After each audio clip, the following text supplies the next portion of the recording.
everyone, and welcome to Daily Newspaper Analysis, which is brought to you by Losico. So let's see the newspaper articles for 24th September 2021. So we have two articles today. The first is from The Hindu, which is titled as Vital Relief for the COVID Deceased. This basically talks about a new package that has been launched by the government. What is it about and how will it actually relieve the COVID deceased and their families, basically, has been discussed in this article. The second one is from the Indian Express, which is titled as What New WHO Pollution Norms Mean for India. So this article talks about the new WHO pollution norms for the air pollution and how much is India able to move on these directions or on these lines of action has been discussed in this article. This newspaper analysis is presented by me. My name is Sheva Khan. I am a law graduate and I have completed my law degree from Uttaranchal University. I also was the gold batch gold medalist, and I also have been a national debater and a public speaker.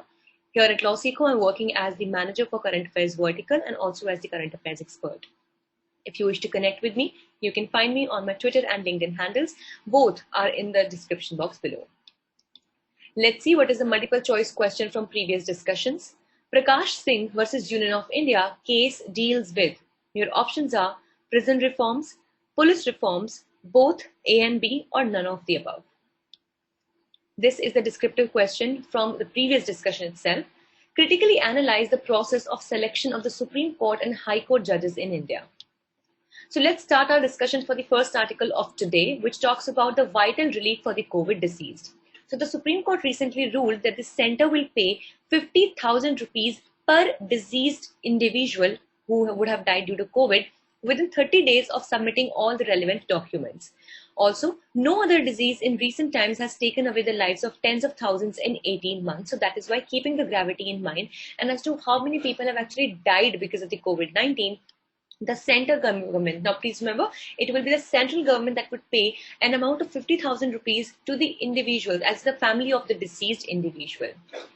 So if we talk about the present situation, this amount shall be a succor to families who have lost breadwinners. Like for example, there was a particular person, maybe the father, the mother, or any one person who was sole breadwinner of the family. The person who used to earn for the family, and depending on that entire money, the whole family used to survive.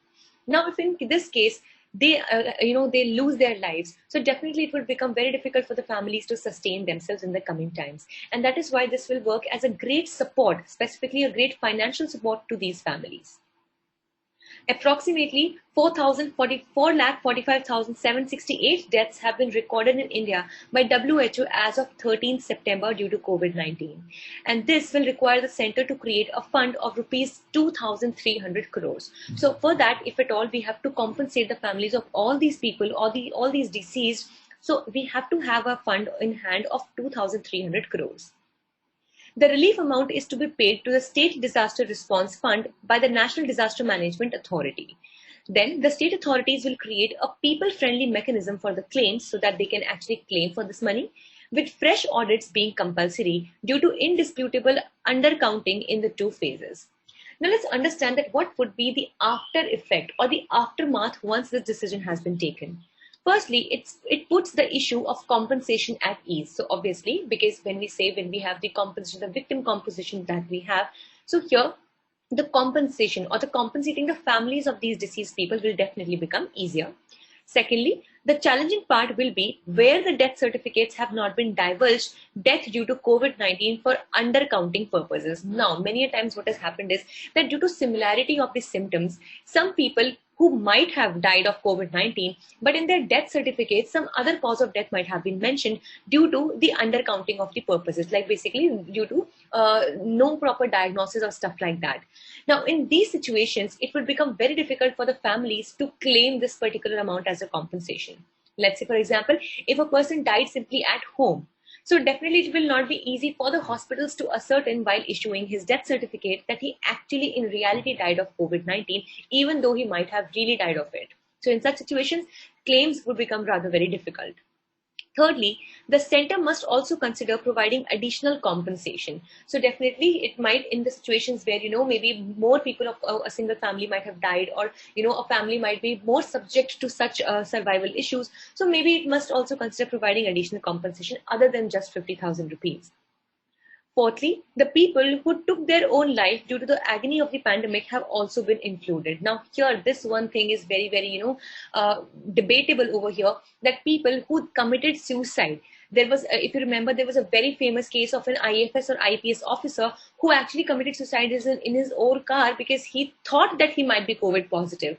So all these people who took their own lives due to the agony of the pandemic, or even due to the such a stress that the pandemic caused, so that also, such people will also be included in this. Now the question is that how do we ascertain that the actual cause of death, as in of such agony or such stress, was COVID-19? So this again becomes a very subjective issue. And lastly, the center should also set up risk insurances with the help of the states, as was suggested by the 15th Finance Commission. So this basically would be like, in case, just like we have the LICs and other risk insurances, so these should also be brought up with the help of the states. With this, let's discuss the second article for the day, which talks about what new WHO, that is the World Health Organization, pollution norms mean for India. So the WHO released new air quality norms on Wednesday. The norms make India worse than it already is. So what happens is, let's see, that the loss of lives as estimated surpasses known numbers, and thus active efforts have to be made. Let's understand that what are the quick fixes that we have to take care of.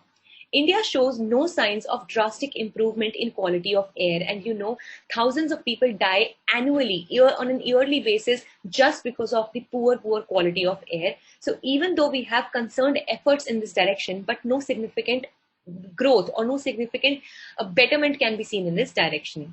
So enforcing better emission norms harm the short-term goals of keeping industries competitive. Now, obviously, when we talk about the SDGs, that are the Sustainable Development Goals as well, so we can see that in Sustainable Development Goal 13, we have the climate action.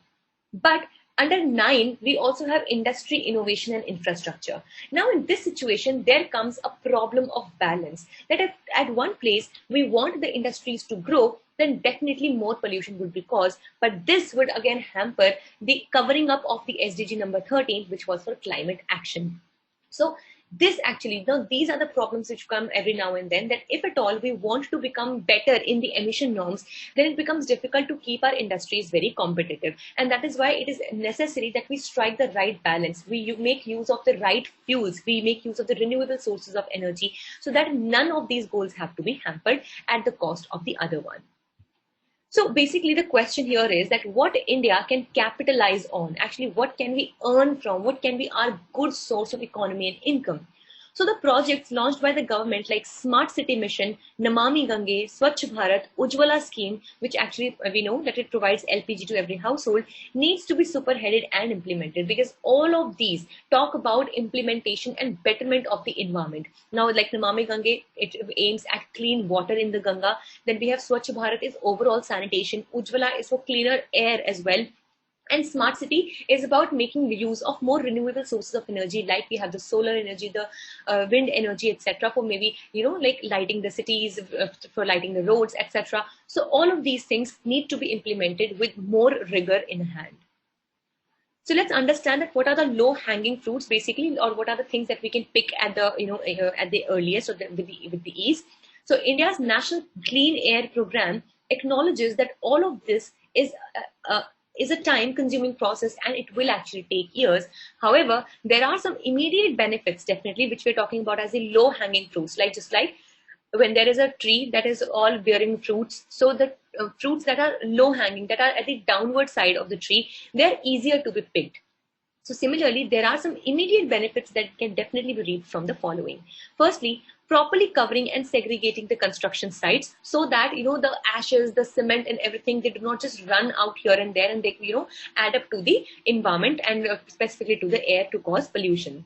Secondly, the corners of the roads need to be properly paved. Now, in this situation, what happens is that the roads actually, because they're broken or something, a lot of dust particles, very, very minute dust particles that cannot even be seen by the naked eyes, they also enter the air, and that ultimately enters our breathing channel and breathing system as well. So that also should be covered and properly paved. Then last, the sidewalks and road dividers add to a lot of dust pollution.